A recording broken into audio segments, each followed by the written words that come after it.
Barcelona made it 3 wins from 3 games in the Champions League as we saw some tactical changes, especially to Oriol Romeu's positioning in this game. But before we get into all of the tactics, please do subscribe to the channel as that will be helping us a lot to get this family to grow even bigger. We upload 3 times a week and we do tactical analysis on every Barcelona game. And I will also be linking a Facebook page down below so that we can interact. These tactical changes from Xavi would have been so much better if Romeu was tactically flexible, confident and also press resistant. Because Xavi said that we should have won by 5-1 and I agree with that. So let's see the tactics. Barca actually had a very wide open shape, not like they normally do where Gundogan actually joined Romeu like a double pivot. But in fact, they actually stayed as a flat midfield trio. So this forced the opposition to adjust to their shape and Barcelona went up the pitch with the shape actually. Which means like normally when we have a pivot, they actually would have to close down the middle. But in this case, if they wanted to press effectively, they couldn't do that without opening themselves up wide open, right? And we saw that Romeu was actually able to find the ball in midfield. So Xavi was very, very determined to play this ball through the center and he succeeded.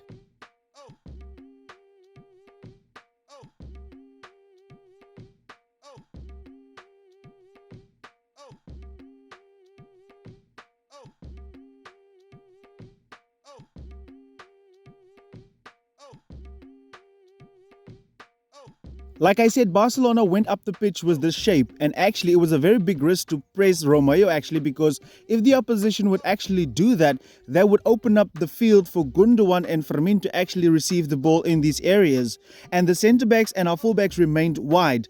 And if they wanted to press Fermin as well or Gundogan, then Ferran, like a false 9, would just receive the ball in behind them. Because their wingers was occupied with our fullbacks and we actually saw that this shape had triangles all over the pitch. And if we actually had our key players available, we would have destroyed this team actually. The average position actually supports this because here you can see that Oriol Romeu was totally alone and normally Gundogan is next to him, but look how far up the pitch Gundogan is. And we saw that Lamine Yamal was keeping a nice width on the other side, and not surprisingly we saw that Felix and Ferran was actually next to each other, closely to each other, and that freed up the wing for Marcos Alonso, and unfortunately he didn't take advantage of this, sprinting down that left wing.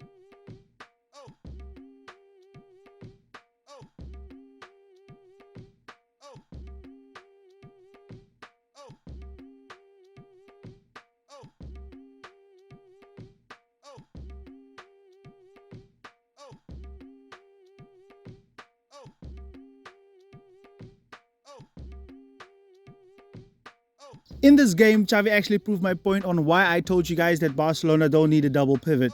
If you still want to see the in-depth video, please do comment pivot down below and I'm going to touch on it a little bit here. Playing a single pivot in my opinion is actually the Barcelona way because that actually leaves space next to the pivot to drop into, and if they follow, that opens up the half space which the likes of Lamine Yamal, our wingers, can get into, which leaves the flanks wide open for our fullbacks to actually take advantage of and they can actually get in behind this way. However, when you play a pivot, it's actually these positions that are already taken up by those two guys, which means our free eights cannot drop into the space because those positions are already taken up. That means they have to stay high. And you know what that means when they have to stay high? Our wingers cannot invert. Because Fermin in this case is not dropping, so he's staying in his space, meaning that Lamine would have to stay wide, and therefore our fullback cannot overlap.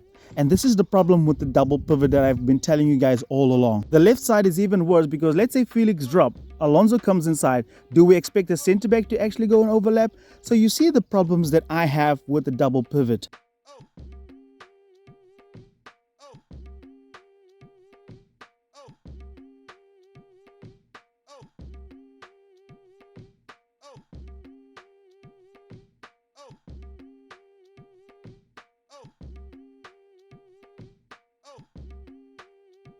We did see that Xavi did use the shape, the box midfield, but they reverted back to the 2-3-5 shape within the second half, with Cancelo and Gundogan going wide to create kind of these triangles with the wingers and the free eight, And for this case, we actually saw that Shakhtar went into their 4-4-2 formation to try and cope with this. And this allowed Barcelona to have numerical advantages everywhere.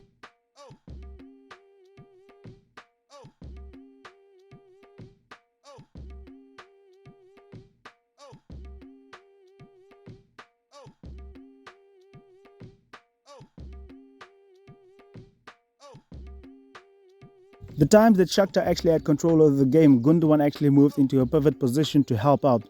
And this happened a lot of times. And Shakhtar actually plays their 4-2-2-2 in order to control Barcelona's build up through the center. And we did see that Fermin Lopez actually got a lot of balls in between the areas. That is why he had such a great game, because he was dropping in all kinds of places, right? And higher up the pitch, when Gundogan went back, that actually forced them to go to a back five, because Ferran Torres played like a false nine. And they had to revert to a back five in order to, when Ferran actually did try to get on the ball and drop into that false nine position, that somebody could actually follow him. So this is great adjustment from Shakhtar actually, because their coach was only appointed at the weekend. So they are already showing signs of adopting.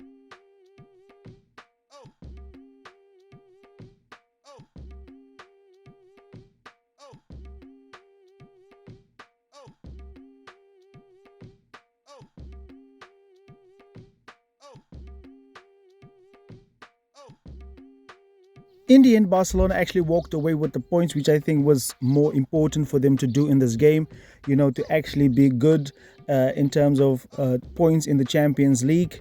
And it was a great display from Xavi in terms of tactics, but I don't think the team really performed well. I think the guys are very fatigued.